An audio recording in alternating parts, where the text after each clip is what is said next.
don't know whether to call you composer, conductor, teacher, what? I think today I'm going to be composer. You're going to be composer? Yeah, because we're going to talk mostly about my creative work, which is great. I'm happy that you're going to talk to me about that, because it's something that gives me really great joy right now, and I'm really happy that a number of groups are embracing my choral music and singing it and recording it and making videos. So. And we're going to talk about one of those videos right off the top. Queen of the Seasons, yes? Now the Queen of Now Seasons. the Queen of Seasons. Yeah. Yeah, it's a very recent piece that I wrote that Pax Christi has just recorded, and we are making a video, which is going to be out really soon, just to welcome the season of spring, which hopefully is right around the corner. So you planned this winter specially in order to make the arrival of spring even more poignant. Yes, hopeful. all nature conspires to make this the great success we hope it will be. So Yeah. the text of the piece is some stanzas from a hymn. Yes? Yeah, it's a hymn that is very, very old. The original author was John of Damascus, so it's from the 7th century. But we're working with a translation from a 19th century clergyman. Okay. So it's sort of has a Victorian overtone to it in rhymed, metered verse. But it speaks about springtime and rebirth, and it's really happy. And I figured, David, I've written sad music for long enough, so I wanted to pull out the stops and write something really optimistic and positive. So the color here is different than a lot of my choral music. This is for brass ensemble, Right. brass quintet. And we were fortunate enough to have True North Brass collaborate with us on this project, and they're an amazing brass group. Also, organ, big pipe organ is in the mix here too, so Simon Walker's our organist, and Ed Reifel plays the timps, and then of course we have our big 100-voice choir singing all of that wonderful optimistic text. Hello, I'm here talking to Stephanie Martin, and we're talking about a video of a composition, of a recent composition, Queen, Now the Queen of Seasons, which you wrote for Pax Christi Chorale? I wrote did you it. know for sure that would be, or not? No, I wrote it a few years back. I wrote it about 4 years ago, specifically for the choir of St. Mary Magdalene for Easter Day.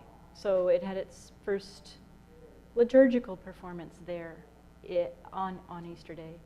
So the upcoming performance in at the end of April with Pax Christi, that will be the concert premiere of this piece. Okay, but the piece itself has been worked through? Yeah, we tried it out at the church first, and it was sort of written with the geography of the church in mind. So the choir is up in a rear gallery, and the organ console is up there, although the pipes are at the other end of the church. And the brass group was on the floor, so it took 2 conductors to make it happen. And that's sort of the nature of the piece, that it's antiphonal. The choir responds to the brass, responds to the organ. So you sort of have a conversation going on between the 3 different groups. And was that with an adult and a youth choir as well, that version of it? So, because this one is, right? Yeah, in Pax Christi we try to collaborate with youth choirs, and our guests on this performance are the Father John Redmond School, high school choirs. So we have some of those singers on our video as well. Okay. So that gives a kind of freshness to the sound too, which is really nice to see. When the camera pans across the group, I think you'll see that the choir is very diverse. People of all kinds of different backgrounds and all different ages, just all serving it up. A lot of young composers struggle with just getting a piece off the ground. And in my experience, it's always the best thing is to have the performers in mind when you're writing. If you know who you're writing for, things become crystal clear. So if you have a reason to write and people to write for, it makes the path a lot clearer. And in this case, yeah, I had a specific group, and that piece serves a specific function in one place and one time. So it makes the creative process a lot less painful if you can imagine who's going to be singing it in the end. So your own harmonic language, do you feel it also has a duality to it in the way you just described? Yeah, I think what we just talked about, writing something for a specific group, I think that also guides your harmonic language, because writing for church choirs is, it has a different sort of requirement. It's kind of like choosing what you're going to cook for dinner, right? You know, if your buddies are going to come over, you can serve up beans and wieners, right? That's the perfect thing. You know, but if the Queen is coming for dinner, you're going to cook something really special. But you can't sustain that. You can't cook for the Queen every night, right? So a lot of what I write, I guess, is beans and wieners. So this is not a nice way to describe it, but it's something you can eat that frequently and be happy. And the nice thing about the music that I have been writing is that it does get performed. But I will have some opportunities to write things that are a bit more edgy in a project that's coming up for New Muse in Waterloo, Kitchener-Waterloo, and Wilfrid Laurier University. I'm going to write them some edgier music with more contorted harmonic language, because I know that they can handle that. And so I think composing for the forces that are performing it and the purpose of the composition, it's important to keep in mind. And audience comes into that as well? Oh yeah, audience, yeah. I think it was Benjamin Britten that talked about the triangle of the performer, the audience, the composer, and that has to have balance. Yeah. And some audiences would be not satisfied to eat beans and wieners every night. So yeah, you have to offer up appropriate food for your audience. And what's the future for a video like this? Where does it fit into an overall sense of what it's for? I mean, it's not just to have a pretty adjunct to the piece. I think really this goes back to my students, who are always teaching me so much, and that I find that they use the resources at hand, and everyone now has this amazing portal to all of the information of the universe, right? You've got your computer, and you know, if we're studying a piece of Bach organ music, my students will report to me, oh yeah, I saw Ton Koopman performing this, and he does this. He uses his toes here or his feet here. Really, the first stop for pedagogy now is not necessarily the one-on-one teacher, but the student exploring what is out there on YouTube, everyone who has offered up their performances, so that we can all see them and learn from them. And it's an amazing way to learn. We could never do that when I was a student, right?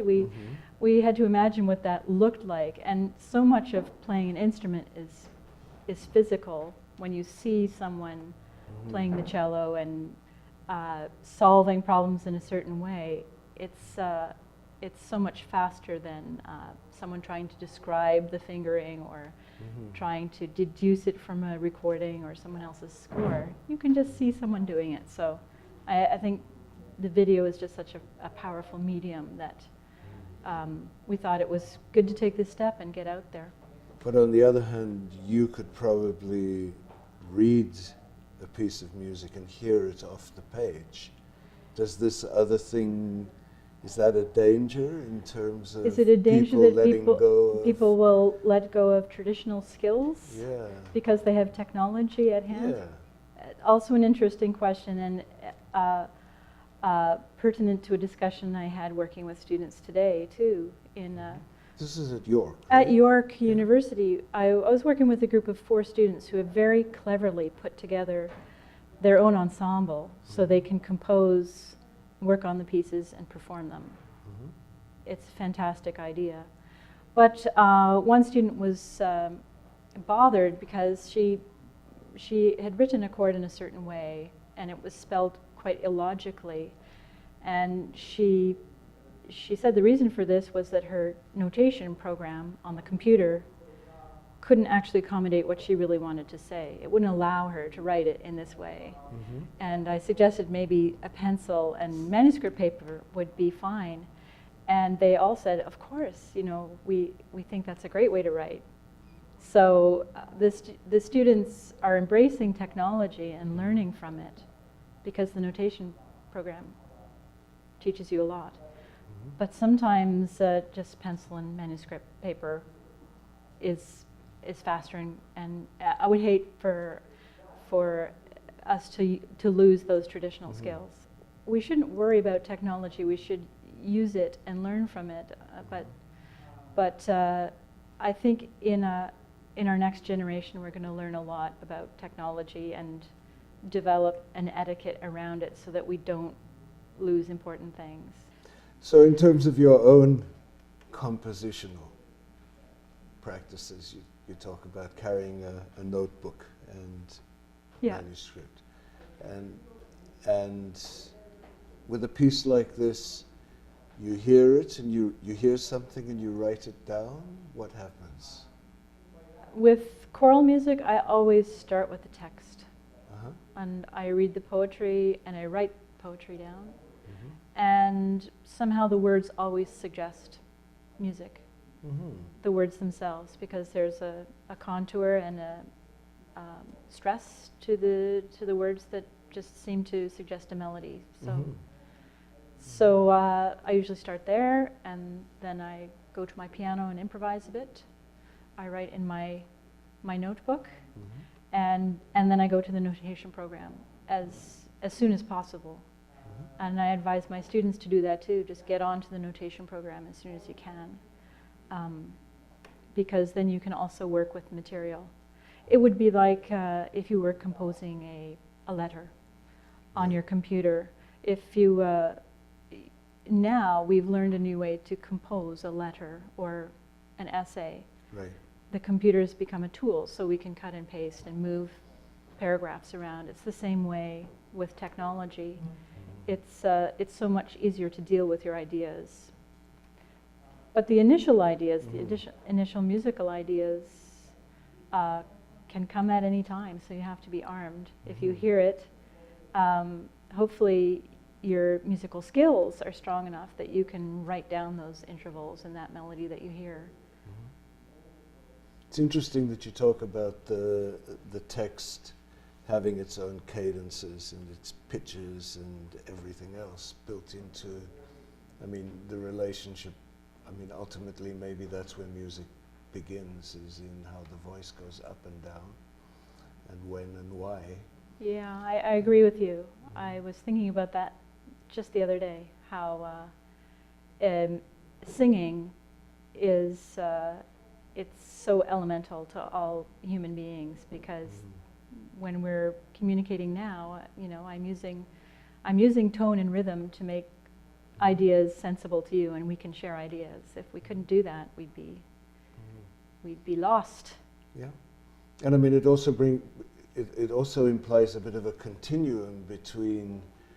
We were talking a while ago about harmonic languages, and the pitch cadences of spoken language are as tonal or microtonal as you choose them to be, and the impulse towards the emotion and the sense behind them doesn't have to be driven by the intervals that one chooses. So I guess it comes back to what you were saying about you choose your audience and you choose how you're going to speak to them. Right. And therefore you don't have to log yourself into a harmonic dogma if you're open to context. Right. If communication is your key in music, you want to speak the same language. You want to communicate something. But you don't always want to use a language or words that will simply lull your audience to sleep. You might want to challenge them with something that makes them sit up and listen in a new way or think about something in a different way. So yeah, I mean, we choose our words carefully to communicate what we want to say.